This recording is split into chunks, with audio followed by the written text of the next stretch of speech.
وقال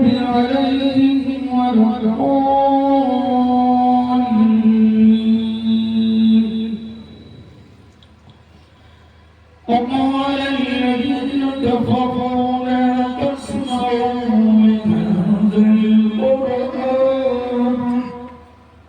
لهذا القرآن والغوا فيه لعلكم تغلبون فليلقن الذين كفروا عذابا شديدا ولنجزينهم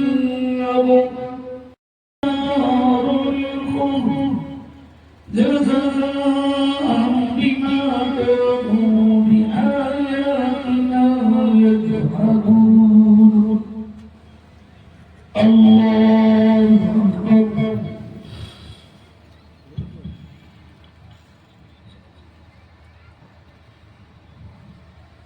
سمع الله لمن حمده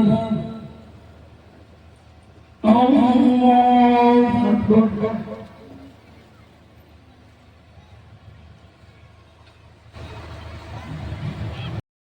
बरकातहू।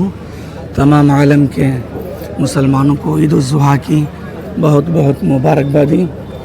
अल्लाह ताला ने हमें ज़िलहज्जा का 10वें दिन हमें अता फरमाया। परवरदिगार आलम का करोड़ा करोड़ एहसान कि अल्लाह ताला ने ये मौका हमें अता फरमाया।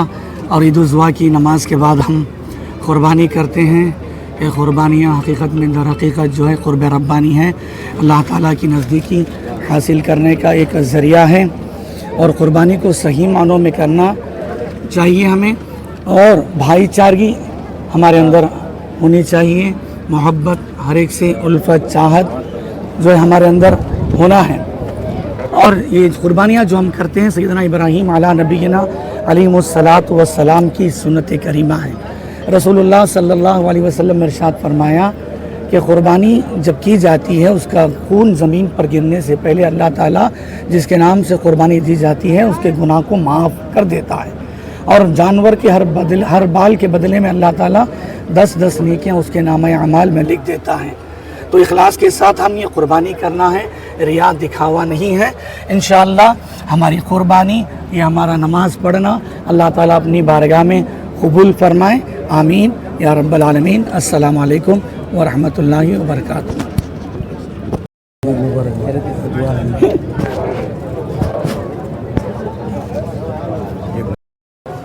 అందరికీ నమస్కారాలు। అస్సలాము అలైకుం వరహమతుల్లాహి వబరకాతుహు। ఈరోజు ఈదుల్ అదా, బక్రీద్, ఈదుల్ ఫితర్ పండుగ శుభ సందర్భమున భారతదేశంలోని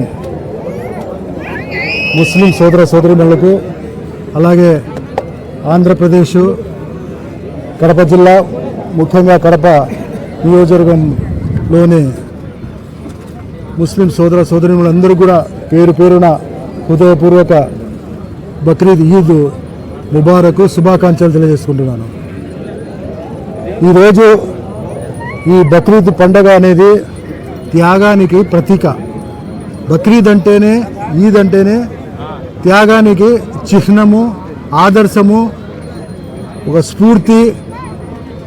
ఆ పెద్దలు మనకు ముహమ్మద్ ప్రవక్త గారు చూపించిన దారిలో మనం నడిచినప్పుడే నిజమైన మనము పండుగ చేసుకున్నట్టు ఉంటుంది। బక్రీద్ ఈద్ అంటే ఖుర్బానీ, దీంట్లోనే చూడండి ఎంత పవిత్రమైన భావన ఉండాదో। ఖుర్బానీ అర్థమే త్యాగము। అటువంటి పదాన్ని మనం సార్థకం చేసుకొని కేవలము నేను, నా కుటుంబము స్వార్థం విడనాడి పరుల కోసం, పేద ప్రజల కోసము మనం వారి యొక్క కష్ట నష్టాల్లో పాల్గొని ఆదుకున్నామంటే అటు మన ఇహలోకంలో, పరలోకంలో, మనకు ప్రపంచంలో, అలాగే అల్లా యొక్క దృష్టిలో మనము ఎంతో మంచివారం అవుతాము। మనమైన అల్లా ఎంతో కృపతో, దయతో మనకన్నీ కూడా మంచి విషయాలే జరుగుతాయి। కేవలము నేను, నా కుటుంబం అనే మనము విడనాడాలా? మనము మన పొరుగింటి వారు ఏ విధంగా ఉండరు, వారి జీవన విధానంలో ఏ విధంగా ఉండాలి, వారి యొక్క కష్ట నష్టాల్లో మనం పాలు పంచుకున్నామంటే ఆ అల్లా తృప్తి చెంది మన పైన మంచి ఒక సంకల్పము, మంచి ఒక దయ, మనకు పుణ్యం కూడా దొరుకుతుందని ఈ సందర్భంగా తెలియజేసుకుంటున్నాను. కుర్బానీ మనము పొట్టేలు ఇస్తాము, ఒక పొట్టేలు ఇస్తాము, అలాగే మనము గొర్రెలు ఇస్తాము, అలాగే దున్నపోతులు ఇస్తాము. ఏమి ఇచ్చినా కూడా దాంట్లో ఆ గొర్రెను కోసుకొని తన ఇంట్లో వాళ్ళే తినేదానికి అది అల్లా హుకుం చేయలే. దాంట్లో మూడు భాగాలు చేయాలి. ఒకటి తన కోసం ఉంచుకోవాలా, ఒకటి బంధువులకు మిత్రులకు ఒక భాగం ఇవ్వాలా, ఒక భాగం వచ్చేసి పేదవాళ్ళకి ఇవ్వాలా. దీంట్లో ఏమని అర్థము, దాన్ని బట్టే మనం అర్థం చేసుకోవాలా. అందరినీ సమానంగా ప్రతి ఒక్కరు కూడా ఈ బక్రీద్ పండుగ ప్రతి పేదవాడు కూడా సుఖ సంతోషాలతో పండుగ చేసుకోవాలని చెప్పి మన మహమ్మద్ ప్రవక్త చూపించిన దారిలో ఈరోజు వరకు కూడా పయనిస్తూ ఉన్నాము. అలాగే ఈరోజు ప్రపంచం ఉన్నంత వరకు కూడా శాంతి సౌభాగ్యాలతో సుఖ సంతోషాలతో, అలాగే ఇప్పుడు జరుగుతున్న యుద్ధ వాతావరణంగా సమసిపోయి శాంతి సౌభాగ్యాలతో ఉండాలా. పశ్చిమాసియాలో ఇప్పుడు జరుగుతున్న ఇరాన్ అమెరికా మనము యుద్ధం చూస్తూ ఉంటే గమనిస్తూ ఉంటే మొత్తం ప్రపంచం కూడా భయభ్రాంతులు ఉన్నది. అది అతి తొందరలోనే ఆ యుద్ధం ఆగిపోవాలా. ప్రపంచం శాంతి సౌభాగ్యాలు అభివృద్ధి పథంలో ముందుకు తీసుకొని పోవాలా. ముఖ్యంగా ఈరోజు మన ఆంధ్ర రాష్ట్రం విడిపోయి అన్నీ, ఎందుకంటే ఉమ్మడి రాష్ట్రంలో ఉన్నప్పుడు మనము ఏమాత్రం కూడా ఇది లేకుండా మనము వేరైపోయినాము. కాబట్టి మన ముఖ్యమంత్రి వర్యులు నారా చంద్రబాబు నాయుడు గారు ఈ ఆంధ్ర రాష్ట్రాన్ని భారతదేశంలోనే కాదు ప్రపంచ స్థాయిలోనే ఆదర్శంగా ఒక గుర్తింపు కలిగిన రాజధానిగా నిర్మాణం చేయాలని చెప్పి ఆయన దృఢ సంకల్పంతో ఆయన రాత్రనక పగలనక కష్టపడుతున్నాడు. కాబట్టి ప్రతి ఒక్కరు కూడా ఆయన ఆశీర్వదించవలసిందిగా కూడా నేను మరీ కోరుకుంటున్నాను.